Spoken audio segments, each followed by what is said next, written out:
Cette vidéo est réservée aux hommes et aux femmes les plus déterminés, les plus concentrés et ambitieux de cette communauté. Si toi aussi tu préfères l'idée de grandir quoi qu'il en coûte, à celle de pourrir passivement, que tu te considères comme un praticien et non un énième théoricien, alors reste bien jusqu'à la fin. Bel et bien de retour, David Goggins au rendez-vous. Bon visionnage.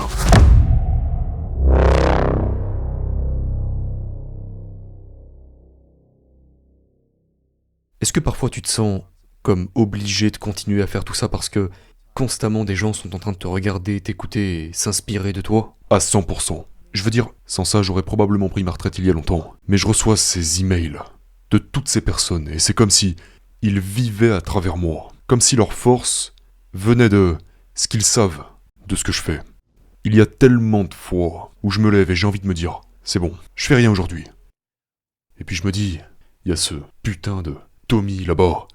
Il y a ce putain de Tommy dans son mail qui me dit que je lui ai sauvé la vie, où il me dit, mec, hier j'ai couru 16 km grâce à toi. Et je me dis, tu sais, beaucoup de gens peuvent vivre ça. Ils peuvent avoir cet effet sur les gens. Et, tu sais, beaucoup de gens motivés viennent ici. Et ils se mettent à raconter toutes ces conneries. Sauf qu'ils ne font plus rien. Ils sont là, ils s'assoient, ils se demandent. Tu sais, ils font leur petite séance de brainstorming sur qu'est-ce qu'on devrait dire aux gens aujourd'hui. Qu'est-ce qui va toucher les gens. Ils vendent leur putain de cul. Mes séances de brainstorming, elles se passent entre les griffes de la vie. C'est quand je suis en guerre contre moi-même, en train de grandir. Et c'est de là que vient tout ce que j'ai pu apporter au monde. Tout vient de là.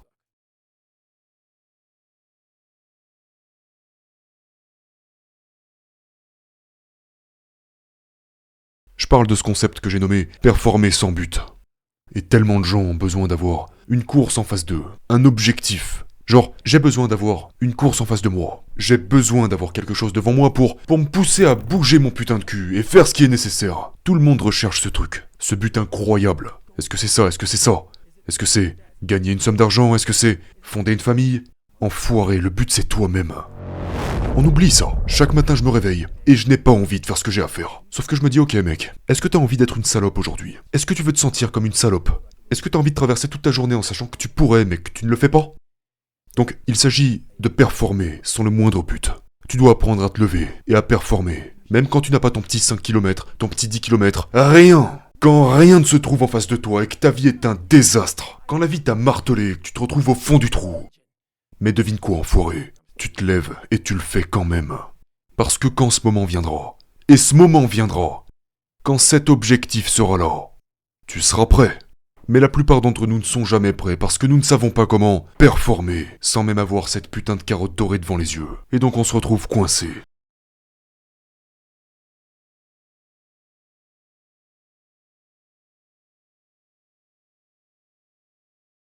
Tu sais, ce fameux moment de soulagement, quand tu t'embourgeoises, il finit par complètement disparaître. Mes moments de soulagement, c'est quand je suis là genre, oh, j'ai couru 30 km aujourd'hui, puis après je suis allé à la salle de sport, j'ai fait ceci, j'ai fait cela aujourd'hui, j'ai étudié aujourd'hui. Maintenant je vais avoir droit à 8 heures de sommeil. Et ces 8 heures de sommeil sont glorieuses pour moi. Et chaque jour tu recommences, et chaque jour tu le mérites. Donc chaque jour quand tu te réveilles, ça craint. Sauf que quand c'est fini, tu te sens mieux. Ça craint, et tu te sens mieux. Et au fur et à mesure que tu avances, à chaque pas que tu fais dans ce voyage, t'es là tu te dis, pour moi par exemple, courir. Je cours tous les jours, je déteste ça putain. Mais à chaque fois que je le fais, je suis là genre, ok enfoiré, t'as encore battu le démon aujourd'hui.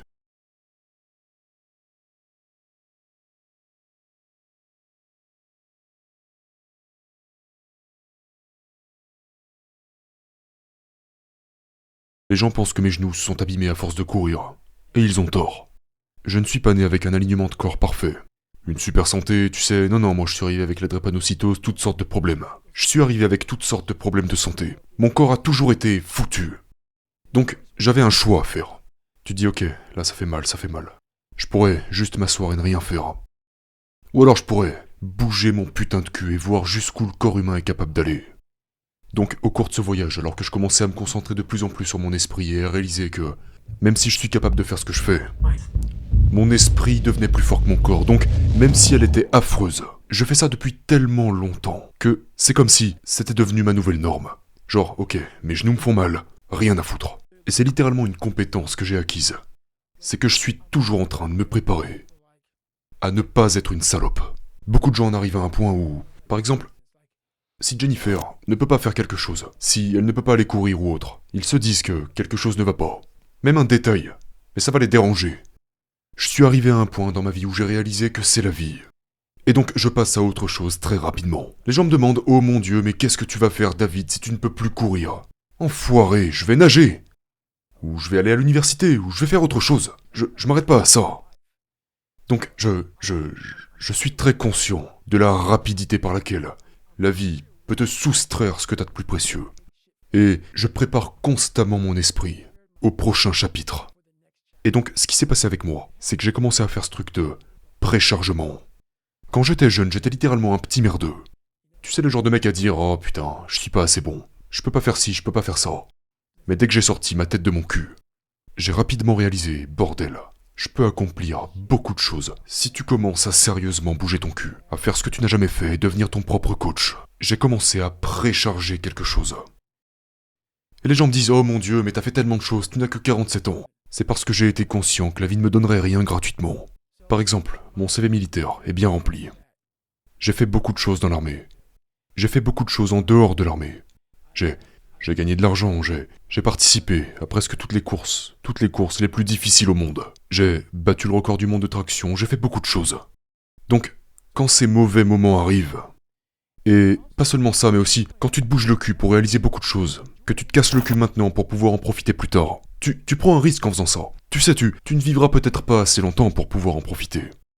Mais si c'est le cas, et que tu t'es cassé le cul quand tu en étais capable, que tu as été capable de te lever tôt tous les jours et de bosser comme un psychopathe, si tu précharges correctement au début de ta vie, la deuxième moitié de ta vie, tu auras tout ce que tu veux. Et c'est ce que j'ai fait. Dès que j'ai réalisé, mec, tu es une petite merde. Il faut qu'on se bouge le cul parce qu'à 47 ans, mec, on pourra plus rien faire de tout ça.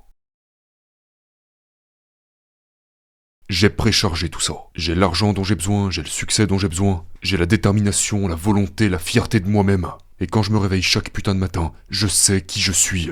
J'ai préchargé tout ça parfaitement. C'est pour ça que je me fous complètement de ce qu'on peut dire sur moi. Les gens ne comprennent pas ça. Ce n'était pas comme un travail à temps partiel. Mec, quand tu t'es impliqué comme Kobe Bryant par exemple. Quand Kobe a pris sa putain de retraite lors de son dernier match, qu'il a marqué genre 60 points ou un truc du genre, et qu'il a quitté le terrain, il n'a pas pleuré. Il ne s'est pas dit « Mon Dieu, ce sport va me manquer, comment je vais faire ?» Il est parti. Il a donné tout ce qu'il avait en lui.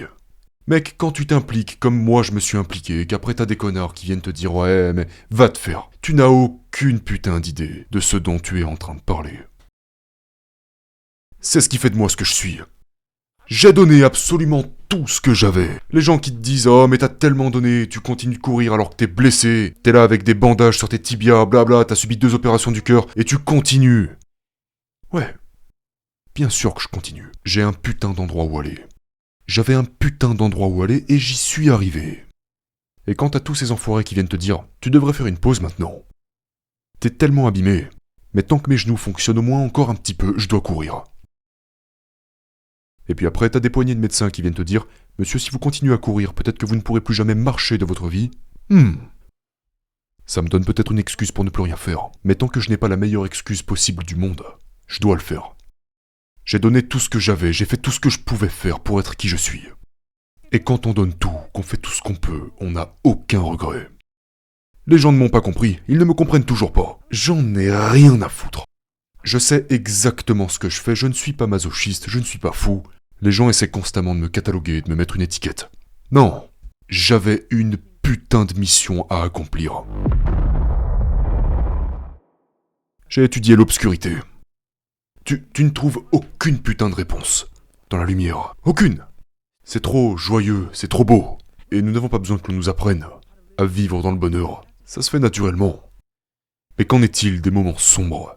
Et ça, tu ne peux pas l'apprendre sans t'y envoyer toi-même. De toute manière, la vie vous y mènera. Mais lorsque vous créez délibérément ces moments sombres. C'est pourquoi aujourd'hui les gens me disent « Mec, mais tu ne pouvais ni lire ni écrire au lycée.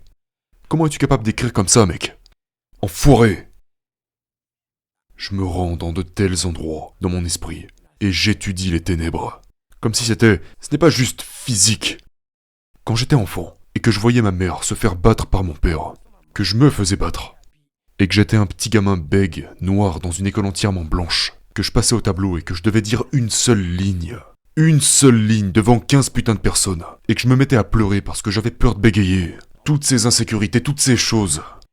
Je rentrais chez moi, je me disais une fois de plus en pleurant. Mon Dieu, mec, je suis complètement foutu. Tout est foutu, En prenant de l'âge, on doit étudier tout ça. La seule façon de s'en sortir, c'est d'étudier ce truc-là. Donc chaque fois que je passe par une période sombre, et que les choses s'écroulent autour de moi, que ce soit physiquement ou juste dans la vie, j'observe tout ça avec un putain de stylo et une feuille de papier. Et je me dis, ok, ça craint ce qui se passe. J'ai l'impression de perdre la tête dans ce merdier. Étudions-le, sortons de ce merdier en tant que génie. J'ai commencé à étudier la matière noire de l'esprit. Je suis en voyage dans mon propre esprit. Comme t'as dit, tu n'aurais pas pu mieux dire. Tellement de gens ne comprennent pas ça. Et j'en ai rien à foutre, mec. Tu ne peux pas... Pour moi, je ne peux pas aider les gens. Les gens racontent tellement de conneries. Oh, la discipline. Se lever tôt, prendre une douche froide, faire du sport. Ceci, cela. Ce ne sont que des conneries. À moins peut-être qu'ils prennent en compte la pièce manquante. Ce que tous ces mecs ne vous apprennent pas, c'est que nos esprits sont comme des putains de garages. Et si tu ouvres un garage, et que c'est complètement le bordel, qu'il est rempli de conneries, que tu ne peux même pas te déplacer à l'intérieur, un bordel pas possible, que tu ne peux pas y mettre ta voiture, il y a tout et n'importe quoi dedans, des jouets pour enfants, tout ce que tu veux. Mais si tu ranges ce putain de garage, et que tu remets toutes ces choses à leur place, alors tu pourras y mettre une voiture, tu pourras y mettre 2 voitures, y mettre des vélos. C'est exactement pareil avec l'esprit. Les gens parlent de discipline, de détermination, de répétition, toutes ces conneries, de régularité. Mais la raison pour laquelle les gens rechutent si souvent, c'est parce que leur esprit est complètement désordonné. Il n'y a pas de place dans leur esprit pour la discipline. Il n'y a pas de place dans leur esprit pour la régularité. Peut-être qu'ils pourront le faire 1 ou 2 fois. Mais ensuite l'esprit reprend le dessus, et ce garage encombré rejette ces nouvelles idées. C'est comme un disjoncteur, et notre esprit fonctionne comme ça. Votre esprit est foutrement encombré. Et j'en parle dans mon dernier livre. Il faut faire de la place dans son putain d'esprit. Ensuite, tu auras de l'espace pour ajouter de la discipline, pour te lever tôt, pour faire toutes ces choses, parce que toutes ces choses ont un sens. Mais on ne peut pas accueillir toutes ces choses tant que notre esprit est rempli de cette matière noire qui nous empêche de faire le vide dans ce garage mental.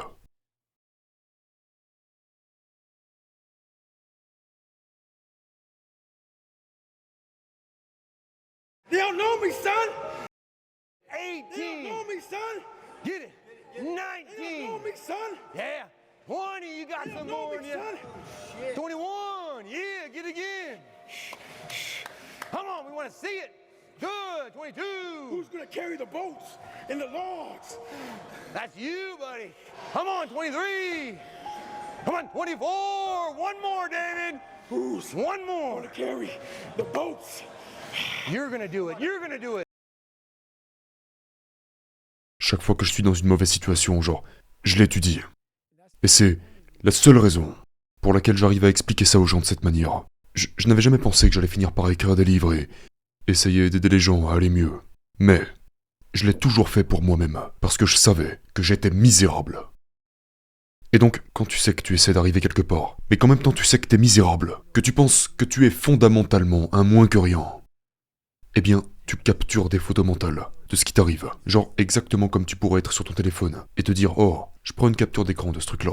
Je vais enregistrer cette image pour l'avoir sur mon putain de téléphone. » Eh bien, je le fais dans mon esprit. Donc, quand je me trouve dans ces moments où je me dis « Putain, ok, waouh, c'est vraiment une sacrée bonne connaissance ce que j'ai là. » J'en fais une capture d'écran mentale. Parce que je sais que je pourrais l'utiliser plus tard. Je pourrais revenir dessus et l'utiliser plus tard. Parce que je ne serai plus ici. C'est tout. La plupart des gens, quand ils sortent et qu'ils courent, ils sortent et ils sont là, genre, les paysages, la beauté du décor. Regardez ces montagnes, qu'est-ce que c'est beau. Ça en vaut la peine. Non. Je n'aime pas ça. Je suis brisé. Comment vais-je sortir de ce merdier? Et c'est comme un putain de... C'est comme un laboratoire. C'est mon laboratoire mental. Et donc, quand je rentre à la maison, je n'oublie pas tout ça. Chaque jour où je finis de courir, chaque jour où je finis de m'entraîner, chaque jour où j'ai fini d'étudier, ou quoi que ce soit qui m'amène à ce lieu de connaissance, je rentre à la maison et ce livre a été écrit en majorité sur des bouts de papier griffonnés à la main. Donc je rentre de ma course et je pose tout sur papier. J'écris tout ce qui m'a traversé. J'écris toutes ces choses. Et pendant que je cours, je me parle à moi-même. Donc toutes ces choses qui me viennent à l'esprit pendant que je continue de courir, je les passe en revue. Et je commence à les mettre en ordre. Je commence à les décomposer. Je me dis, ok, ceci est arrivé, ok. Je m'en suis sorti de cette manière, ok. Donnons une forme à tout ça. Parce que ce n'est pas si simple que ça, ce n'est pas... J'essaye de trouver ce qui m'a conduit à tout ça. C'est exactement comme si j'étais à l'école dans ma tête. Que j'étais à la fois le professeur et l'élève. Et à chaque fois que je rentre, je fais un exercice d'écriture. Je pose tout sur papier, je le mets en ordre. Je lui donne une direction, une forme. Jusqu'à arriver au point où je réalise, ok, c'est sacrément puissant ce truc-là. Je sais que ça va m'aider plus tard. Et après, ça devient ce que c'est maintenant.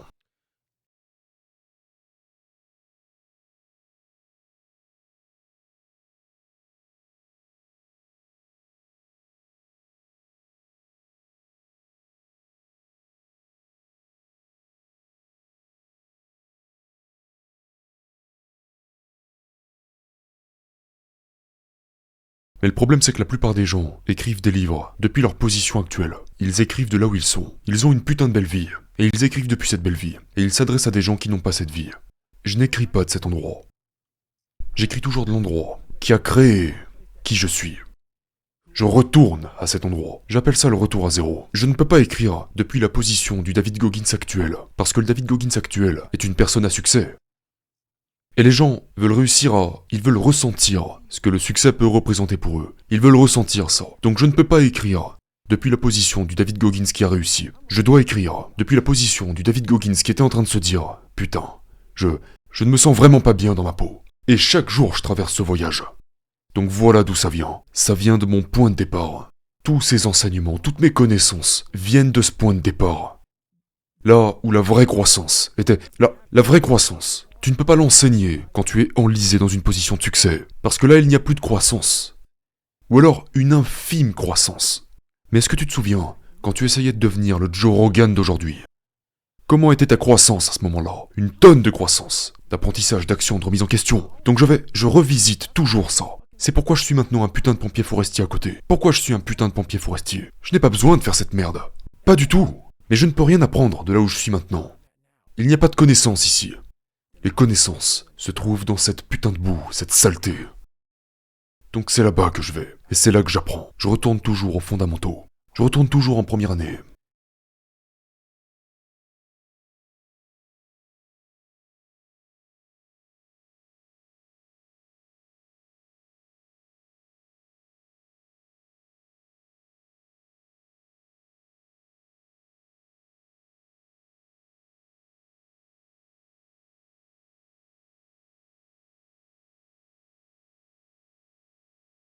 Mais alors dans quelle mesure cela est-il lié à la réalisation d'exploits physiques? Parce qu'il y a une certaine forme de lutte physique que tu traverses constamment, en particulier dans ce dans quoi tu excelles, qui est ce travail d'athlète d'ultra-endurance. Il y a un aspect mental et physique qui se produit lorsque les deux sont réunis, et cet aspect se retrouve dans rien d'autre. Par exemple, tu peux faire un travail d'introspection intense, et ce travail est difficile, c'est même très difficile, et je suis sûr que tu peux apprendre beaucoup de choses de ça. Mais ça n'a rien à voir avec ce foutu travail d'endurance que tu fais. Il n'y a rien au monde que je puisse obtenir de... Disons que, par exemple, la Moab 240. 62 heures. C'est infernal. C'est juste... Sur des genoux explosés. Sur des genoux explosés. Littéralement, quelques jours avant la course, je suis allé me faire drainer les genoux. Avant la course. Donc, t'as toujours ça en tête. Je veux dire, c'est pas comme si je me présentais à la ligne de départ en me disant « Oh, ça va être génial. Ça va être une sacrée expérience. Je vais bien m'amuser ici. » Non, je suis en train de me dire « Je vais aller faire drainer mes putains de genoux. » Genre, je suis en souffrance, au kilomètre zéro. Et ça colonise ton esprit. Et tu repenses au fait que j'ai 386 kilomètres en face de moi. C'est pour ça que j'aime autant les sports d'endurance. Je les aime et je les déteste. C'est une relation d'amour et de haine. 62 heures. J'assimile ça à 7 ans de vie. Tu peux pas faire ça autrement. Donc, ce que l'ultra m'apporte, c'est que ce sport concentre la vie, condense l'expérience, Je ne peux pas vivre plusieurs vies. Je ne peux pas. Parce que les connaissances que je dois acquérir pour cette vie que je vis aujourd'hui, j'aurais besoin de 2 ou 3 ou 4 vies pour arriver là où je veux aller. Les ultras me les donnent en haute définition très rapidement. 62 heures, tu vas là-bas, tu souffres du début à la fin. Et quand tu reviens de ça, oh, ça a duré 62 heures, mais j'ai gagné 7 ans de connaissances. Les hauts, les bas, la douleur, la souffrance, tu apprends à décomposer d'une manière. T'es là genre, ok, je suis au 160e kilomètre. Comment je vais me démerder pour arriver au 188e kilomètre? Et tout devient... Tu apprends tellement de choses en si peu de temps. Et rien au monde ne peut te permettre de faire ça aussi bien. À comment te pousser à ton extrême limite.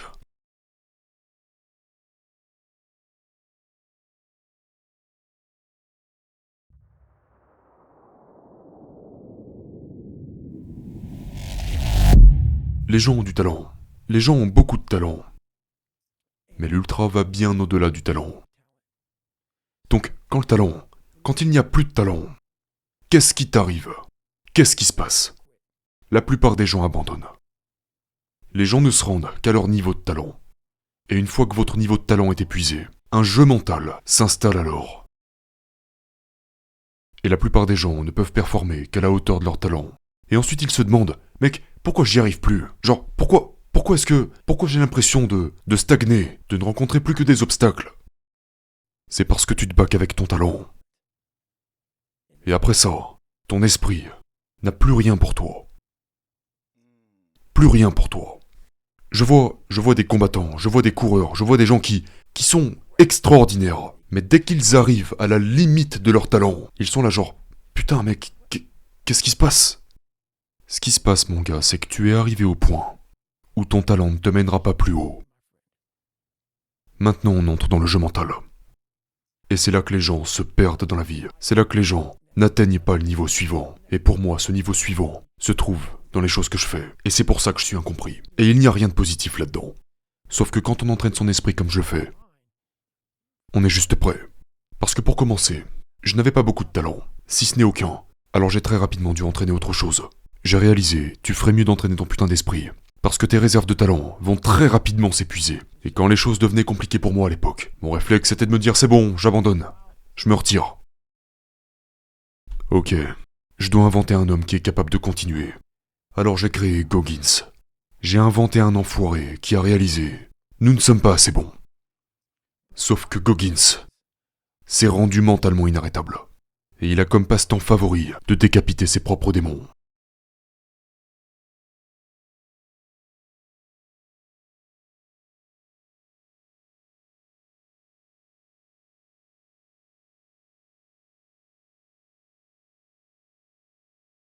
L'autre chose avec les gens qui ont un problème de talent, c'est qu'ils sont difficiles à entraîner. Ils sont difficiles à pousser. Si tu es leur entraîneur, et que tu essayes de leur faire comprendre, que tu essayes de les aider à surmonter ce problème de talent qu'ils ont, tu dois les amener au point. Tu les amènes dans cette zone mentale. Parce que tu dois les faire dépasser leur talent. Et c'est difficile pour les entraîneurs de prendre ces combattants, ou qui que ce soit, et les faire surpasser leur talent. Parce que c'est seulement de l'autre côté qu'ils atteignent de vrais niveaux de maîtrise. Les niveaux qui se trouvent au-delà du talent, c'est là que tout se passe vraiment. Parce que si tu es capable d'emmener un gars dans les profondeurs de son mental, l'amener à plonger là-dedans, qu'il est ok avec ça, et qu'il fait toujours preuve d'une immense résilience, c'est terminé. C'est terminé, mec. Quand il peut vivre dans les profondeurs, qu'il y vit et qu'il s'y épanouit, c'est terminé. Il faut être entraîné pour le faire. Il faut s'entraîner pour ça. Parce que quand ce moment arrive, tu réalises immédiatement, ok, je suis qualifié pour les profondeurs. J'ai ma putain de certification pour les profondeurs. Mais ce qui est intéressant dans ce livre, c'est que tu parles du moment où, même si tu es clairement qualifié pour les situations extrêmes, il est arrivé un moment où tu n'avais pas été dans des situations extrêmes depuis un certain temps et tu as réalisé que tu devenais doucement un sauvage à temps partiel. Et c'est fou parce que tu le reconnais toi-même, même si tu connais tes capacités, que tu connais ton histoire, que tu sais de quoi tu as été capable par le passé, tu réalises ouvertement que tu n'étais plus forcément comme avant, parce que tu n'y es pas retourné depuis un certain temps, et que tu dois donc y retourner. Ce qui est drôle avec ce concept de sauvage à temps partiel, c'est que je me suis complètement démasqué. Parce que c'est la vérité. Tout est devenu sympa. Tu te lèves le matin, petit déj sympa, Le succès... ce foutu succès, milkshake protéiné, des habitudes matinales, et J'avais arrêté d'avoir ces conversations difficiles avec moi-même. Mon gars, toute ma vie, je me réfère souvent à 8 Mile, parce que je suis intransigeant avec moi-même. Si je suis intransigeant avec moi-même, tu ne pourras jamais m'atteindre. Je me fous complètement de ce que tu penses à propos de moi, je me fous complètement de ce que tu dis, parce que tu ne seras jamais aussi dur avec moi que je le suis déjà avec moi-même. Chaque matin je me réveillais, et tout de suite, aucun fourré. J'appelle ça ma réunion matinale. Aujourd'hui on vit dans un monde où les réunions c'est toute la journée. Tu sais, quand tu travailles dans une entreprise, que tu travailles pour quelqu'un d'autre, ils sont là, ils organisent des réunions pour parler de la réussite future. Donc ils s'assoient tous autour d'une table, et ils discutent à propos de comment faire plus d'argent, comment avoir plus d'impact. Mais les gens ne font pas ça pour eux-mêmes. Donc chaque matin quand je me réveille, c'est ce que j'avais l'habitude de faire. Et comme je le dis dans mon livre, il a fallu que je m'y remette. Parce qu'au bout d'un moment, j'étais redevenu une petite salope. Donc la réunion matinale commence. Ok Goggins, où est-ce que tu as merdé hier? Où étais-tu? Et je passe en revue, et j'analyse ma vie. Et puis j'ai traversé une période où j'avais arrêté d'avoir ces conversations avec moi-même. Tu sais, genre, disons que toi et ta femme sortez un soir, et disons que, juste, j'invente une histoire. Toi et ta femme sortez, et sur la route, tu croises ton cousin, et tu te rends compte que ton cousin est devenu putain d'obèse. Et je ne sais pas si c'est le cas, j'espère pas. Si c'est le cas, je m'excuse, peut-être. Donc vous sortez et vous croisez ton cousin, et il est foutrement en surpoids. Puis tu continues avec ta femme et vous vous dites « Putain, t'as vu comme il est grossi ?» C'est ce que nous faisons. Nous fuyons ces conversations difficiles, alors que la vérité c'est qu'il a pris du poids. Ce n'est pas une bonne chose pour lui, et seule la vérité pourra le soigner. C'est ce que je fais avec moi-même. Il y a beaucoup de gens que nous voyons à longueur de journée. On les voit. Mais nous n'abordons jamais cette conversation difficile avec eux. On se contente de faire comme si de rien n'était. Je préfère que tu me détestes, mais que tu ailles mieux, plutôt que tu m'aimes, mais que tu restes le même. Et c'est ce que je ressens pour David Goggins. Enfoiré, je préfère me détester. Je te déteste, Goggins. Mais tu me rends meilleur. Tu rends ma vie meilleure. Et je suis comme ça avec mon entourage, et ils le savent très bien. Si tu es dans mon entourage, et que tu es en train de devenir une merde... viens par là, mon gars. Laisse-moi te parler un petit peu. Les gens n'aiment pas ça. Les gens détestent ça. Sauf que je ne vais pas te laisser aller quelque part dont il te sera difficile de sortir. Ce sera très difficile si je te permets de prendre encore 2 kilos, de prendre 4 jours de congé supplémentaires, ou de continuer à procrastiner ta putain de vie, que je le vois de mes propres yeux, et qu'après je vais le dire à Jennifer dans ton dos. Je ne te rends pas justice en faisant ça. Vraiment pas. Et pourtant, dans le monde d'aujourd'hui, on ne peut rien dire. Moi si. Je dis les choses et je les dirai toujours. Ne m'aime pas, ça me va.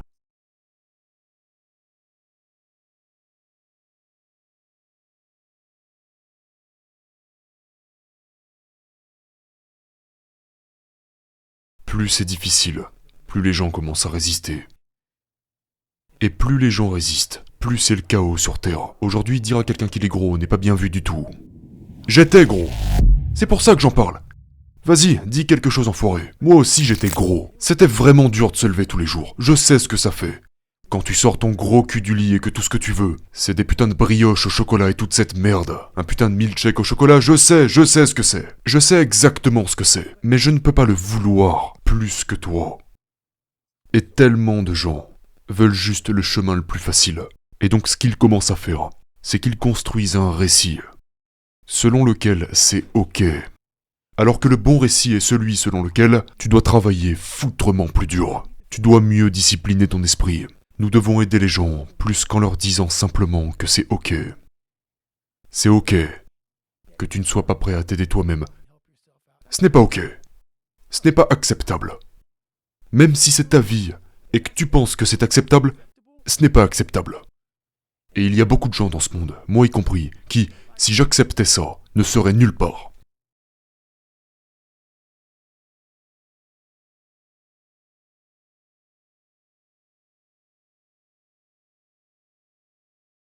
Tu dois toujours être prêt. Toujours. Ne jamais avoir besoin de te préparer. Les gens me demandent « Oh, pourquoi est-ce que tu t'entraînes, David ?» Je m'entraîne pour rien. Je m'entraîne pas pour quoi que ce soit. Sauf que quand quelque chose se présentera à moi, je serai prêt. Ou ces gens qui me disent « Mec, comment est-ce que tu gères l'échec ?» J'échoue constamment. Je suis constamment en train d'échouer. Et ils me demandent « Comment est-ce que tu gères l'échec ?» Ce que j'essaie de faire, et ce n'est pas de l'arrogance, mec. C'est juste la vérité. Et très peu de gens essaient de le faire. Peu de gens arrivent à le faire. Et ces mêmes gens ouvrent leur bouche et me critiquent lorsque j'échoue. Parce que j'essaye de faire des choses que la plupart des gens sur cette terre ne feront jamais de leur vie. Mais je ne considère pas l'échec comme un échec. Je considère l'échec comme Une première, une deuxième, une troisième, une quatrième, une cinquième tentative. Je les considère comme des tentatives. Je ne considère rien comme un échec. Ne pas essayer est un échec. Ce ne sont pas des échecs, ce sont des tentatives. Quand tu essaies de faire quelque chose qui est plus grand que toi, quoi que tu sois, qui que tu sois, si tu es paralysé et que tu essayes de faire un pas et que tu n'y arrives pas, tu n'as pas échoué, enfoiré. C'était juste ta première tentative. Parce que si c'est ce qui t'importe le plus, c'est comme ça que ton esprit doit réagir dans tout ce que tu fais. Donc je ne vois pas ça comme... L'échec est un grand mot qui démoralise les gens. Et nous accordons tellement de pouvoir aux mots. Pas moi. Je leur retire tout leur pouvoir. Je n'échoue pas, j'essaye, et je recommence. Je n'ai pas échoué, j'ai essayé, et je vais recommencer.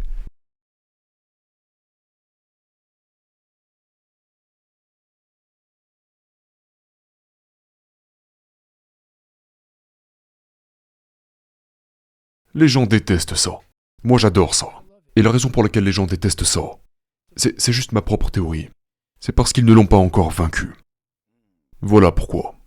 Les gens me demandent, mec, mais pourquoi est-ce que tu es si ouvert et vulnérable en public? J'avoue absolument tout sur ma vie, j'ai menti, j'ai triché, j'ai merdé. J'avoue absolument tout, je suis un putain de livre ouvert. J'en ai rien à foutre. Et la raison pour laquelle j'en ai rien à foutre, c'est parce que je l'ai surmonté. Je l'ai vaincu. Donc je suis prêt à en parler. La plupart des gens ne sont pas prêts à aller dans cette obscurité, cette vulnérabilité, parce qu'ils sont encore en train de se faire grignoter par ces trucs-là. Quand les gens surmontent leurs problèmes, ils deviennent des putains de livres ouverts. Parce que ils sont fiers. Ils sont putain de fiers. C'est pour ça que je parle comme ça, mec. Les gens me demandent pourquoi est-ce que tu cries tout le temps? Va te faire. C'est comme ça que je parle, salope. Parce que je suis fier, enfoiré. Et ce n'est pas la fierté du genre regardez-moi. Non, enfoiré, c'est que je sais d'où est-ce que je viens, bordel. Je ne devrais pas être ici en ce moment, être ici en train de te parler. J'étais un putain de gars pitoyable. Je suis fier de moi. Et donc je peux te le dire sans problème, j'étais misérable. Et je me suis complètement réinventé. Come on, 23. Come on, 24. One more, David. One more. Carry the boats. You're gonna do it. You're gonna do it. You're gonna do it. You did it. Yeah.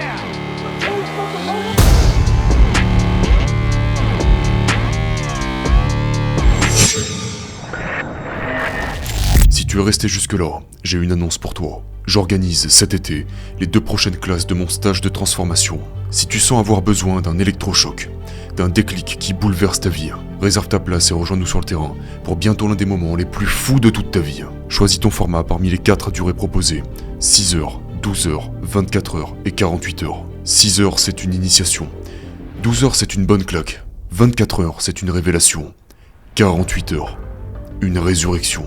2 classes, une pour les hommes et une pour les femmes. La classe 9 masculine se déroulera le week-end du 18 juillet et la classe 2 féminine se déroulera le week-end du 15 août. Déjà plus de 250 candidats ont vécu l'expérience au cours des 2 dernières années.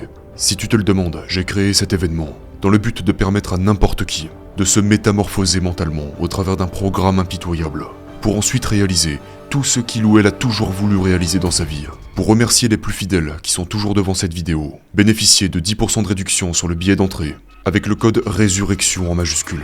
Valable seulement jusqu'au 6 avril. Découvre cet univers en cliquant sur le premier lien en description et réserve ta place pour passer radicalement un palier dans ta vie. Tu l'auras compris, on va droit au but. Je te promets de beaucoup souffrir, mais je te promets aussi de beaucoup grandir. Retrouvez également en description toutes les plateformes de The Résurrection, la chaîne YouTube officielle et tous les réseaux sociaux pour être tenu au courant de toutes les nouveautés en direct. Merci pour votre attention, prenez soin de vous, et d'ici là on se donne rendez-vous au prochain épisode.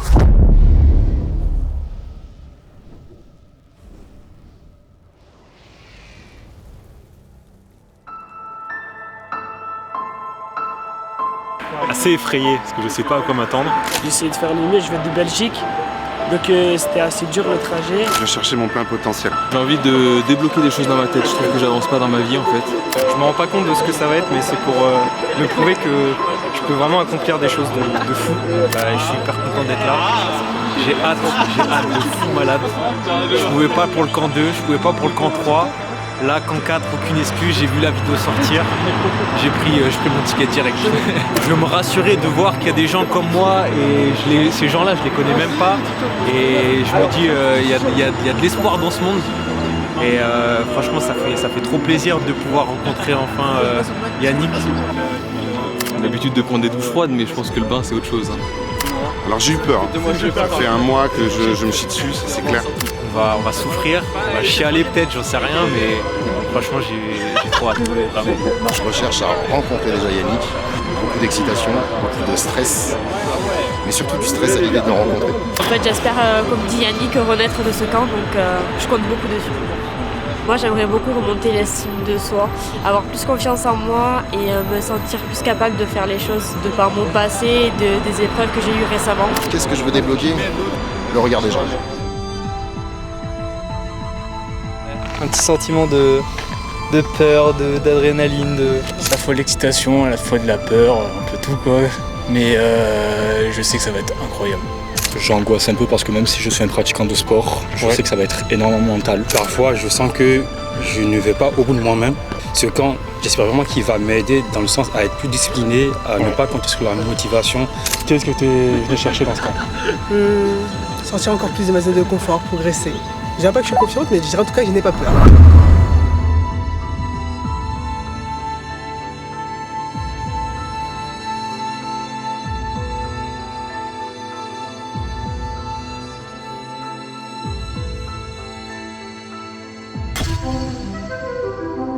« 3h du mat, 4h du mat, je pense que c'était chaud.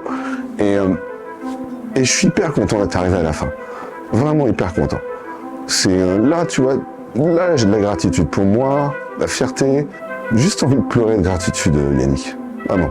Le symbole de ta victoire ce week-end. Merci. Merci, Yannick. Alors pour moi, c'est le week-end le plus dur de toute ma vie, concrètement.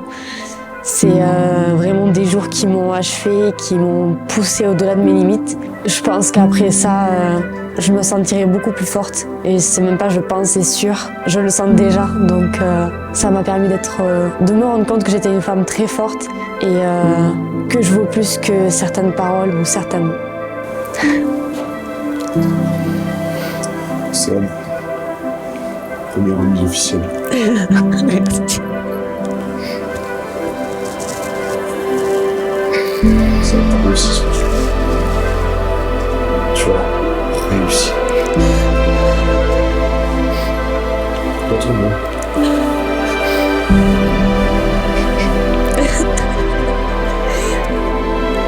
Merci. Comme ça. Tout est